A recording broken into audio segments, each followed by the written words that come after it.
E në hadithin tjetër thot pejgamberi sallallahu alaihi wasallam, yudha'u ar-rajulu 'ala al-mizan yawm al-qiyamah, do të vendoset një njeri për umetit tim në mizan dhe peshojë në ditën e kiametit.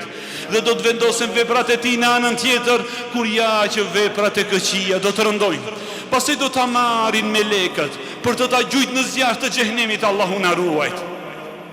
Dhe derisa melekët janë duke e marrë për ta çuar në zjarr të xhehenemit, fa idha sa'ihun yasihu min 'indi ar-rahman, kur ja një thirrës thret prej anës së Rahmanit, pra Allahu xhallahu ala, la ta'jalu, mos shpejtoni, ndaluni, kthejeni këtë njeri edhe një herë doseni në biza.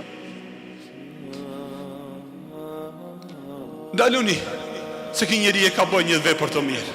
Kur ja ju vëllezër nga dal melekët po e shpalon një letër, në të cilën është shahadeti la ilaha illallah.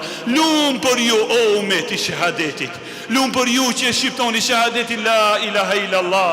Dhe do të vendoset në anën tjetër të peshojës, fatashat bihin la ilaha illallah, dhe do të rëndon fjala la ilaha illallah, dhe do ta kthej njeriu për në xhenetet e Allahut azza wa jall.